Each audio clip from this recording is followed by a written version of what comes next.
আমন্ত্রণ diamond cement প্রসঙ্গ চট্টগ্রামে। দর্শক, আপনারা জানেন চ্যানেল 24 সাপ্তাহিক আয়োজনে আমরা সমসাময়িক বিভিন্ন বিষয়ের বিশ্লেষণ করার চেষ্টা করি। আজ আমরা কথা বলতে চাই একজন জনপ্রতিনিধির অঙ্গীকার নিয়ে। আমাদের সঙ্গে এই বিষয়ে আলোচনার জন্য স্টুডিওতে যোগ দিয়েছেন চট্টগ্রাম 15 আসন সাতকানিয়া ও লোহাগড়া আসনের সংসদ সদস্য এবং পার্বত্য চট্টগ্রাম ও প্রবাসী কল্যাণ মন্ত্রণালয় বিষয়ক সংসদীয় কমিটির সদস্য জনাব এম এ মোতালেব। স্বাগত আপনাকে আমাদের এই অনুষ্ঠানে। আমরা এই যে শুরুতেই বলছিলাম যে জনপ্রতিনিধির অঙ্গীকার, আপনি সংসদ সদস্য হিসেবে নির্বাচিত হওয়ার পরে 100 দিন পেরিয়ে গেছে। এই 100 দিন বা 3 মাসের মধ্যে আপনি নির্বাচনের আগে যা বলেছেন এলাকার মানুষের জন্য, এই 3 মাসে আসলে কতটুকু করতে পেরেছেন? ধন্যবাদ। আমি নির্বাচিত হওয়ার পরপরই আমি যে নির্বাচন কর্মসূচি দিয়েছিলাম, বিফোর নির্বাচন যেই ইস্তেহার ঘোষণা করেছিলাম, সেই ইস্তেহার অনুসারে আমার মেইন বিষয়বস্তু ছিল আইন শৃঙ্খলা। আরও আছে, প্রথম ছিল আইন শৃঙ্খলা।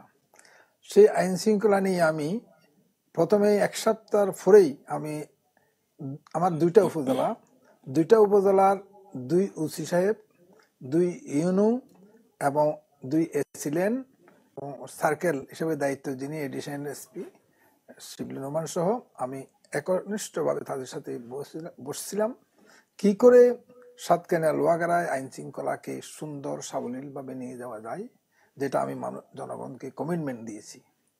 সেই আলোকে তারা আমাকে যথেষ্ট সহযোগিতা করেছেন। সেই সহযোগিতার কারণে যে অবৈধভাবে যে এখানে অনিরাপদ যে গ্যাস সেল হতো সেটা বন্ধ করে দেওয়া হয়েছে, এখনো বন্ধ। এবং টপ সয়েল কাটা, সিরিয়াসলি টপ সয়েল কাটা হতো অন্যান্য বছর সিজনের সময়, সেটাও তারা আমাকে সাহায্য করেছেন। অনেকটা আমরা বন্ধ করে দিয়েছি। তারপর রাতের অন্ধকারে রাতের 2টা-3টায় চুরি করে বা 2-1টা কাটলো, কিন্তু মেজরিটি ওপেন কোনো মাটি কাটা হয় নাই, সেটাও আমি বন্ধ করতে সামর্থ্য হয়েছি তাদের সহযোগিতায়। এটা ছাড়াও মাদকের কথা আমি বলেছিলাম এবং মাদককে বলছি যে কোনো টলারেন্স হবে না। যেখানে পাবেন যারা মাদকের ব্যবসা করে তাদেরকে খোঁজ করে করে আমাকে বুঝান যে আপনারা মাদকের বিরুদ্ধে আছেন, তো তারা সেটা চেষ্টা করে যাচ্ছেন। এবং আমি জানি আমি এই 3 মাসে আমি একটা কর্মসূচি দিয়েছিলাম, প্রোগ্রাম দিয়েছিলাম 3 মাসের। সেই 3 মাসের মধ্যে এমন কোনো অঘটন আল্লাহর রহমতে সাতকানিয়া ঘটে নাই। একটা অঘটন হয়েছেন, সেটা হলো তাও মাদকের বিষয়বস্তু নিয়ে, শুধু একজনেই। তো যা হোক, সেটাও দুঃখজনক। এ ধরনের আর কোনো অতিকর বা হতাহতের ঘটনা সাতকানিয়া লোহাগড়ায় ঘটে নাই, এটাই আমি সন্তুষ্ট। আমি আমার প্রশাসনকে আমি ধন্যবাদ জানাচ্ছি এই জন্যই। তো দ্বিতীয়ত হলো উন্নয়ন পরিকল্পনা করে দিয়েছিলাম, কর্মসূচি দিয়েছিলাম আমি মানুষকে কিভাবে, জনগণকে কিভাবে উন্নয়নের সহযোগিতা করব। এই 3 মাসের মধ্যে, 100 দিনের মধ্যে আমি স্থানীয় সরকার প্রকৌশল অধিদপ্তরের পক্ষ থেকে প্রায় ওনাদের কাছে 186টি প্রকল্প আমি সাবমিট করেছি। বিভিন্ন ইউনিয়নের চেয়ারম্যানের কাছ থেকে নিয়েছি এবং অন্যান্য এলাইট পার্সনের কাছ থেকে নিয়েছি। আমরাও দেখেছি গুরুত্বপূর্ণ কোন প্রকল্প দরকার। অগ্রাধিকার ভিত্তিতে আমি 186টি 2 উপজেলায় প্রকল্প সাবমিট করেছি, যার আনুমানিক মূল্য আসবে 292 কোটি টাকা। সাথে সাথে দুর্যোগ ত্রাণ মন্ত্রণালয়ের কাছেও আমি দিয়েছি। সেখানে প্রায় 147টি প্রকল্প আমি সাবমিট করেছি। অলরেডি ওখান থেকে প্রকল্প অনেক ক্লিয়ার হয়ে আসছেন এবং কাজ আরম্ভ হয়ে গেছে, ব্রিজের কাজ। এরকম এর আনুমানিক মূল্য হবে 52 কোটি টাকার মতো। তো এছাড়া আমি আমার 100 দিনের ভিতরে আমি 2 কোটি টাকার মতো টিআর কাবিটা পেয়েছি, সেটাও আমি ডিসবার্স করে কার্যক্রম চলতেছেন। তো এই যে 100 দিনের ভিতরে আমি এসব কার্যক্রমগুলো চালিয়েছি এবং মানুষের সাথে যোগাযোগ রক্ষা করেছি এবং মানুষের কাছে পৌঁছতে চেষ্টা করেছি এবং নির্বাচন উত্তর কোনো আইন শৃঙ্খলা ব্যাঘাত না হয়, মানে এলাকায় সম্প্রীতি রক্ষায় আপনার যে সম্প্রীতি রক্ষার জন্য আমি চেষ্টা করে যাচ্ছি। আমার কাছে কে ভোট কাকে দিল এটার কোনো প্রশ্ন নাই। আমার কাছে হচ্ছেন সাতকানিয়া লোহাগড়ার সকল জনগণ হচ্ছেন আমার জনগণ। আমি এদের সকলের সেবার জন্য প্রস্তুত। এখানে আমি পৃথক কারো করি নেই এবং আগামীতেও করতে রাজি নেই। তো ইনশাল্লাহ আমি এগিয়ে যাচ্ছি এবং সুন্দরভাবে জনগণের কাছে আমি সাড়া পাচ্ছি, সম্মান পাচ্ছি। তো ইত্যে বছরে আমি উমরায় গিয়েছিলাম। সেখানে সৌদি আরবে যে 30 লক্ষ লোক প্রবাসী, তার মধ্যে 80% প্রবাসী হচ্ছেন আমাদের কনস্টিটিউশনের সাথে কেনা লোক। তো তারা দিয়েছেন প্রায় 5 জায়গায় রিসেপশন। এর কাছে আমি কমিটমেন্ট দিয়ে আসছি যে মরদেহ কিভাবে তাড়াতাড়ি লাশ ফিরে আসবেন তাদের, সেটা তারপর দিতে হলো যে প্রবাসীদের জন্য আমি এখানে কি করব কি না করব, কতটুকু করব, তাদেরকে আমি কমিটমেন্ট দিয়ে আসছি।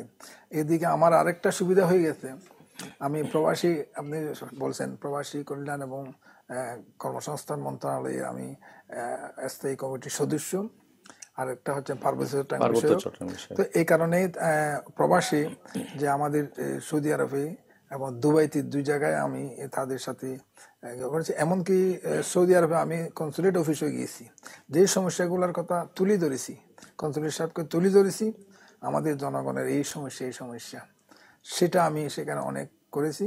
এবং সংসদে এসে আমি আবার সেগুলা তুলে ধরেছি, কিভাবে আমার প্রবাসীরা মরদেহ যদি আসতে বিলম্ব না হয় মতো, কারণ এটা হলো মানবিক। একজন আত্মীয় মারা যাবেন, সেই লাশ যতক্ষণ পর্যন্ত আসে না ততক্ষণ পর্যন্ত এখানে অসহায় আহাজারিতে থাকে। তো এটা অমানবিক, এটা কি করলে হয় এটা আমি কনসুলেট সাহেব থেকেও পরামর্শ নিয়েছি, আমি এখানে সংশ্লিষ্ট মন্ত্রণালয়ে বলেছি। আপনার এই যে 3 মাসের কাজের আমরা খতিয়ান মোটামুটি জানলাম, আপনি ভবিষ্যতে কি করতে চান এইটা নিয়ে আমরা একটু বিস্তারিত আলোচনা করবো। আমরা ছোট্ট একটা বিরতি নিয়ে আসি। Thank you. দর্শক, ছোট্ট একটা বিরতি নিব, ফিরবো একটু পর, সঙ্গেই থাকুন। আবারও স্বাগত ডায়মন্ড সিমেন্ট প্রসঙ্গ চট্টগ্রামে। আমাদের আজকের বিষয় জনপ্রতিনিধির অঙ্গীকার। আমাদের সঙ্গে স্টুডিওতে রয়েছেন চট্টগ্রাম 15 আসনের সংসদ সদস্য জনাব এম এ মোতালেব। আপনি আমাদের বিরতিতে যাওয়ার আগে বলছিলেন যে গত 100 দিনে বা 3 মাসে আপনি কি করেছেন, কিন্তু আপনার এলাকার মানুষের অনেক আগ্রহ, তাদের আশা আকাঙ্ক্ষা, আপনি দায়িত্ব নেওয়ার পর থেকে আপনার নানা ধরনের উন্নয়ন পরিকল্পনা আছে। সামনের দিনগুলোতে আসলে উল্লেখযোগ্য কি কি করতে চান আপনি? হ্যাঁ, এটা ঠিক। যেহেতু আমার আরো প্রায় নিয়ার অ্যাবাউট 4.5 ইয়ার আমার টেনিউর আছে, আমি আমার যে নির্বাচনী ইস্তেহার ছিল বিফোর ইলেকশন, সেই ইস্তেহারে আমার ছিল মেইনলি বেকার সমস্যার সমাধান। যেখানে বেকার সমস্যার সমাধান হয়ে যাবে সেখানে আর অভাব থাকবে, সেখানে অশান্তি থাকবে না, সেখানে মাদক থাকবে না, সেখানে সন্ত্রাসী থাকবে না। এই কারণেই তো সেটা করার জন্য আমি এখন এক পায়ে দাঁড়িয়ে আছি। তার কারণে আমি বিগত সংসদে, মহান জাতীয় সংসদে আমি প্রস্তাব করেছি, যেহেতু প্রবাসীরা আমাদের কনস্টিটিউশনের যে সৌদি আরবে প্রবাসীর 80% প্রবাসী আমাদের কনস্টিটিউশনের, সে কারণে আমি প্রস্তাব করেছি মহান জাতীয় সংসদে যে আমাকে একটি বেসিক শিল্পনগরী দেওয়া হোক। তো সেটা আবার শিল্পমন্ত্রী মহোদয় সেটাকে এগ্রিও করেছেন, সেটা যোগাযোগ করতে বলছেন ডিসি মহোদয়ের মাধ্যমে, কিভাবে করা যায়, কতটুকু করা যায়, অনেক খুব ভালো সাড়াও দিয়েছেন। তো সেটা হলে প্রবাসীরা ওখানে ইনভেস্টমেন্ট করতে খুব আগ্রহ প্রকাশ করবেন কাছে, এবং যার পরিণতিতে দেশের একটা প্রোডাক্ট পাবেন, উন্নতি করবেন, আর দিকে বেকার সমস্যারও সমাধান হবে। তো এটা আমি আগামীতে করার জন্য একদম দৃঢ়ভাবে কাজ করে যাবো ইনশাল্লাহ। আমার আরেকটা বিষয় ছিল, সেটা হলো শিক্ষা ব্যবস্থার উপরে। শিক্ষা ব্যবস্থার উপরে আমি বিগত দিনেও করেছি, আমি নিজেও কলেজ করে দিয়েছি, স্কুল করে দিয়েছি, প্রতিষ্ঠা করে দিয়েছি, এবং অনেক স্কুলকে আমি নিজেও ডোনেশন দিয়ে সহযোগিতা করেছি। তো আগামীতে আমি চাচ্ছি সরকারের সহযোগিতা, সেটা মাননীয় শিক্ষামন্ত্রী মহোদয়কেও বলছি যে দক্ষিণ চট্টগ্রামে কোনো পাবলিক ইউনিভার্সিটি নাই, যে কারণে ছাত্রীরা জড়িয়ে পড়ে যাচ্ছেন বা দূর দূরান্ত গিয়ে লেখাপড়া সম্ভব হচ্ছে না। তা আমি মাননীয় শিক্ষামন্ত্রী ব্যারিস্টার মহিউল হাসান চৌধুরীকে আমি প্রস্তাব করেছি এবং সংসদে এটা তুলে ধরেছি যে দক্ষিণ চট্টগ্রামে অন্ততপক্ষে সাতকানিয়া, লোহাগড়া হচ্ছেন মিডল পয়েন্ট, সেখানে একটা পাবলিক ইউনিভার্সিটি হোক। তো এটা হলে অন্ততপক্ষে আমাদের সাতক্ষীরা লোহাগাড়া এবং আশেপাশে, শুধু সাতক্ষীরা লোহাগাড়া না, কক্সবাজার পর্যন্ত, পার্বত্য চট্টগ্রাম সবাই এটা অ্যাকোমোডেট হয়ে যাবেন এবং শিক্ষার হার বাড়বে। মেইনলি নারী শিক্ষার ডেভেলপ হবে, এটা একটা ব্যবস্থা ছিল। ও সেখানে আবার একটা টেকনিক্যাল কলেজের কথা বর্তমান সরকারে দিচ্ছেন, কর্মমুখী শিক্ষার উপর জোর কর্মমুখী দেওয়া। শিক্ষা ইনস্টিটিউট এটা করা হচ্ছেন। সরকারও এটা অনেক আরম্ভ করেছেন অলরেডি। 50টি প্রকল্প অলরেডি স্টার্ট হয়ে গেল। সেখানে আমার এসে আমিও খবর পেয়েছি, জেনেছি, আমিও দেব লোহাগাড়াতে। সেখানে কিন্তু আমাকে ডোনেশন দিতে হবে, জায়গাকে ডোনেট করতে হবে। জায়গা যদি ডোনেট না করি তাহলে একটু বিলম্ব হবে। তা আমি লোহাগাড়াতে জায়গা খোঁজ করতেছি, যাতে সেন্টারে আমি 1.5 একর জায়গা আমি খরিদ করে, আমি ডোনেশন করি, আমি একটা কর্মমুখী শিক্ষা প্রতিষ্ঠান করতে চাইব। সেটা করলেও লাভ আছে। সেটা হলো সেখান থেকে যারা শিক্ষা লাভ করবেন, আমাদের প্রবাসী কল্যাণের মাধ্যমে বিভিন্ন জায়গায় গিয়ে তারা সেটেল হবেন, চাকরি পাবেন এবং দেশের বেকার সমস্যা সমাধান হবে। দ্বিতীয়ত, ফরেন কারেন্সি ইনকাম আসবেন। এটা আমাদের মাননীয় প্রধানমন্ত্রী এটা এটা বড় ধরনের একটা কাজ করেছেন। এই কাজটা, যে কর্মমুখী শিক্ষা প্রতিষ্ঠান, এই লক্ষ হাজার হাজার আমি মনে করি দক্ষ শ্রমিক বাইরে পৌঁছবেন এবং রেমিটেন্স হয়ে পৌঁছে যাবে বাংলাদেশে। সেটাতে অংশগ্রহণ করার জন্য এটা ব্যবস্থা নিচ্ছি। এটা ছাড়াও যে আমি এগ্রিকালচারাল এগ্রিকালচারাল যে বর্তমান আমাদের সরকারও চাচ্ছেন কৃষিকে উন্নীত করার জন্য, কারণ আমাদের দেশ কৃষিভিত্তিক দেশ। এখানে যদি আমরা কৃষিকে যদি ডেভেলপ করতে চাই তাহলে দেশের জন্য উন্নতি এবং আমাদের সমস্যার সুবিধা। যেমন এখন বর্তমানে কত প্রযুক্তি এসেছেন, হলো ফিশারি, পোল্ট্রি, তারপর হচ্ছেন গবাদি পশু, গরু ছাগলের যে ফার্ম, ডেয়ারি ফার্ম, এইসব গুলা সুন্দর প্রকল্প। এবার কারো এই প্রকল্পের উপর খাদ্য উৎপাদন, সব বিভিন্ন খামারের ফল ফুল উৎপাদন, এগুলো প্রযুক্তি সহকারে। তো আমি চাইবো এদের এগুলা প্রযুক্তিকে ধাবিত করে, প্রযুক্তি আনাই করে আমি এই কৃষিকে যেন ডেভেলপ করতে পারি। আপনার এলাকায় মানে স্বাস্থ্য একটা সমস্যা, তারপর হচ্ছে নদীবনের সমস্যা, এগুলোর জন্য আসলে কি? স্বাস্থ্যের কথা আমার আছে, আমারও সেটাও আছে, সেটাও বলছি। সেটা হচ্ছে আমাদের যথেষ্ট কমিউনিটি ক্লিনিক আছে। আমার কনস্টিটিউশনের 2 উপজেলায় 2টা ক্লিনিক আছে, উপজেলা স্বাস্থ্য কমপ্লেক্স আছে। আমি কিছুদিন পূর্বেই অলরেডি তাদের সাথে বসেছি, কমিটি করেছি। কারণ এগুলা নিয়ে তো বিগত দিনে এমন কোনো সুবিচার ছিল না। কারণ এতগুলা টাকা আমরা, আমাদের সরকার, মাননীয় প্রধানমন্ত্রীর বেশ একটা ওনার খুব গুরুত্বপূর্ণ একটা প্রকল্প হচ্ছেন কমিউনিটি ক্লিনিক। কারণ গরিব অসহায় মানুষরা ঘরে বসে চিকিৎসা পাবেন। তা আমি তার উপরে উপজেলা চেয়ারম্যান যখন ছিলাম তখনও আমি এটা মনিটরিং করতে চেষ্টা করেছি, এখনো আমি মনিটরিং করতে চেষ্টা করতেছি, আগামীতেও করব। আমি মোটমাট এই সেবাকে সিরিয়াসলি মানুষের কাছে যাতে পৌঁছে, মানে মানুষের দোরগোড়ায় যাতে পৌঁছে, সেটা আমি কিন্তু এখন করার জন্য বদ্ধপরিকর। দ্বিতীয়ত হলো আমার সেবাকে মানুষের দোরগোড়ায় পৌঁছানোর জন্য আমি একটা মোবাইল অ্যাপস আমি ডেভেলপ করতেছি। আপনার এই যে মোবাইল অ্যাপসটা আমার কাছে খুব মানে নতুন একটা ধারণা মনে হচ্ছে, এটা নিয়ে একটু বিস্তারিত আলোচনা করবো। একটু ছোট্ট বিরতি নিয়ে আসি। Thank you. দর্শক, আরো একটা বিরতি নিব, ফিরবো একটু পর, সঙ্গেই থাকুন। আবার স্বাগত ডায়মন্ড সিমেন্ট প্রসঙ্গ চট্টগ্রামে। আমরা জনপ্রতিনিধির অঙ্গীকার নিয়ে আলোচনা করছিলাম। আমাদের সঙ্গে রয়েছেন সংসদ সদস্য জনাব এম এ মোতালেব। আপনি যে একটা খুব মানে বেতম একটা উদ্যোগের কথা বলছিলেন, এই যে উন্নয়ন পরিকল্পনা, তার মধ্যে যে এমপির একটা অ্যাপস খোলা, এটা আসলে কি হবে বা মানুষ কিভাবে সেবা পাবে, আপনার সাথে কিভাবে মানুষ কানেক্ট করবে, একটু বিস্তারিত যদি বলেন। ডিজিটাল বাংলাদেশ পার করেই আমরা এখন স্মার্ট বাংলাদেশের দিকে এগিয়ে যাচ্ছি। এই স্মার্ট বাংলাদেশে আমাদের পুরাতন ট্রেডিশনাল কার্যক্রম দিয়ে আমরা পারবো না।